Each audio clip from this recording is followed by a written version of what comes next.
तमिलनाडु की राजनीति में कभी भी कोई डल मोमेंट यानी नीरस पल नहीं होता, लेकिन हाल ही में विधानसभा में जो कुछ हुआ उसने तो मानो पूरी बिसात ही पलट कर रख दी है। एक बिल्कुल नई पार्टी, एक नया नेता और एक बेहद शानदार फ्लोर टेस्ट। तो चलिए आज के इस रणनीतिक विश्लेषण की शुरुआत करते हैं। इसमें मुख्यमंत्री सी जोसेफ विजय की फ्लोर टेस्ट की जीत और तमिलनाडु की राजनीति पर इसके गहरे असर को बारीकी से समझा जाएगा। ये देखना वाकई दिलचस्प है कि दशकों पुरानी पार्टियों के बीच एक नई सत्ता ने अपना गणित कैसे सेट किया। आज के इस विश्लेषण में हम किन किन बातों को कवर करेंगे। सबसे पहले फ्लोर टेस्ट का गणित, उसके बाद बहुमत कैसे हासिल हुआ, फिर एआईडीएमके के अंदर की बगावत, नई सरकार के शुरुआती कदम और विवाद, और आखिर में सबसे जरूरी पॉइंट, राज्य की राजनीतिक स्थिरता का भविष्य क्या होगा। तो चलिए सीधे पहले हिस्से पर आते हैं। नंबर 1, फ्लोर टेस्ट का गणित, विश्वास मत के आंकड़ों का विश्लेषण। 144 ये सिर्फ एक नंबर नहीं है। टीवी के सरकार के लिए ये एक मैजिक फिगर बन गया है।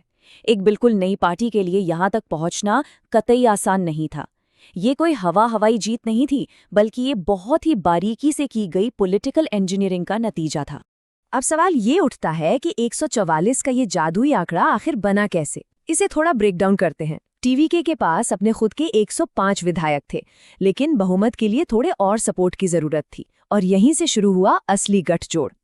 उन्होंने कांग्रेस के 5, लेफ्ट के 4, आईयूएमएल और वीसीके के 2 और एक निष्कासित एएमएम के विधायक को अपने साथ जोड़ा। लेकिन असली गेम चेंजर साबित हुए एआईएडीएमके के 24 बागी विधायक। इस तरह टीवीके के अपने बेस और बाकी राजनीतिक गुटों के सपोर्ट को मिलाकर एक पक्का बहुमत तैयार कर लिया गया। अब आते हैं दूसरे हिस्से पर। नंबर 2, बहुमत हासिल करना, गठबंधन और विपक्ष का वॉकआउट। आखिर इन अलग अलग पार्टियों ने एक साथ आकर टीवीके को सपोर्ट क्यों किया? इसके पीछे कुछ बहुत ही क्लियर रणनीतिक कारण थे। वोटिंग से ठीक पहले मुख्यमंत्री विजय ने बैक टू बैक मीटिंग्स की, अपने सहयोगियों के साथ भी और कुछ प्रतिद्वंदियों के साथ भी। लेफ्ट और कांग्रेस ने खुले तौर पर कहा कि भाई हमें राज्य में गवर्नर का रूल नहीं चाहिए, इसलिए हम सरकार को सपोर्ट कर रहे हैं। और एक बहुत बड़ा टर्निंग पॉइंट तब आया जब सुप्रीम कोर्ट ने टीवी के विधायक श्रीनिवास सेतुपति को वोट देने की परमिशन दे दी। इस एक फैसले ने इनके कैंप का कॉन्फिडेंस आसमान पर पहुंचा दिया। विधानसभा के अंदर असल में हुआ क्या था? एक तरफ 144 वोट सपोर्ट में थे और सिर्फ 22 खिलाफ, लेकिन चौंकाने वाली बात रही 59 विधायकों का वॉकआउट, और ये विधायक डीएमके के थे। अब रणनीतिक नजरिए से देखा जाए तो ये वॉकआउट सिर्फ एक विरोध प्रदर्शन नहीं था, इसने फ्लोर पर वोटिंग का थ्रेशोल्ड यानी सीमा ही बदल दी, जिससे टीवीके का रास्ता और भी ज्यादा साफ हो गया। चलिए तीसरे हिस्से की तरफ बढ़ते हैं। नंबर 3, एआईएडीएमके की बगावत, मुख्य विपक्ष के भीतर दरारें। अगर इस पूरे घटनाक्रम को करीब से देखा जाए तो गेम पलटने का सबसे बड़ा कारण था मुख्य विपक्षी दल एआईएडीएमके के अंदर की भारी फूट। पार्टी 2 धड़ों में बंट गई। एक तरफ ऑफिशियल एआईएडीएमके है, जिसका नेतृत्व पलानीस्वामी कर रहे हैं। उन्होंने विश्वासमत का कड़ा विरोध किया और खरीद फरोख्त की चेतावनी दी। दूसरी तरफ एसपी वेलुमणि और सीवी षणमुगम का बागी गुट था।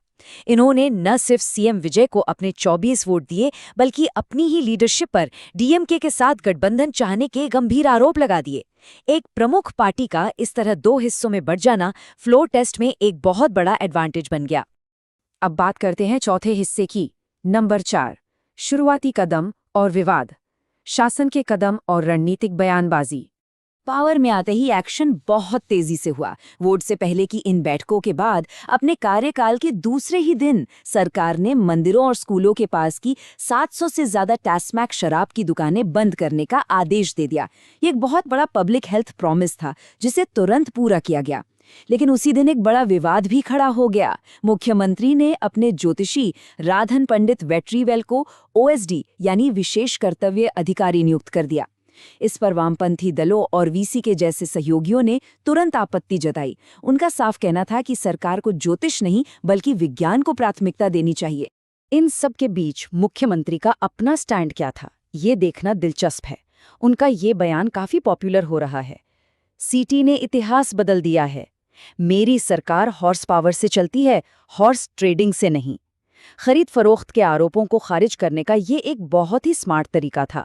उन्होंने खुद को एक साफ सुथरे और धर्मनिरपेक्ष जनादेश के रूप में पेश किया और ये भी वादा किया कि पिछली डीएमके सरकार की जनकल्याणकारी योजनाएं बिल्कुल बंद नहीं होंगी। अब विपक्ष भी तो चुप बैठने वाला नहीं था। डीएमके नेता उदयनिधि स्टैलिन ने सीधा पलटवार किया। उन्होंने इसे एक अस्थिर पुष्पा सरकार बताया जो अवसरवादी गठबंधनों से बनी है।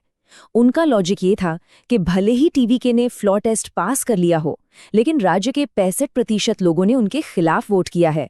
आगे चलकर सरकार के पब्लिक सपोर्ट पर सवाल उठाने की ये विपक्ष की एक बहुत सोची समझी रणनीति है।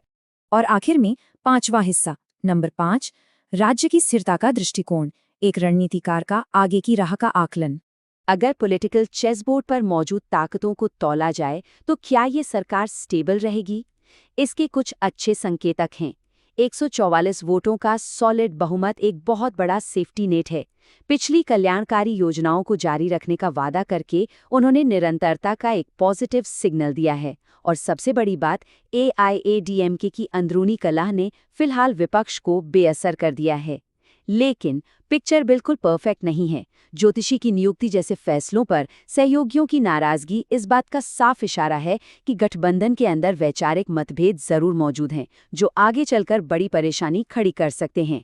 तो अंत में एक रणनीतिकार के तौर पर सबसे बड़ा सवाल यही बनता है, क्या फ्लोर पर साबित हुआ ये 144 का संख्याबल पूरे 5 साल के सुचारू शासन की पक्की गारंटी है, या फिर जिस तरह के अवसरवादी गठबंधन और राज्य के आंतरिक विभाजन हम देख रहे हैं, वो इस नए संतुलन को किसी भी वक्त डगमगा सकते हैं। नंबर अपनी जगह है, पर राजनीति में कभी भी कुछ भी हो सकता है। आगे क्या होता है ये देखना बेहद दिलचस्प होगा। इस विश्लेषण से जुड़ने के लिए बहुत बहुत धन्यवाद। आंकड़े और नीतियां हमेशा राजनीति की असली कहानी बयां करते हैं, बस उन्हें सही नजरिए से देखने की जरूरत है।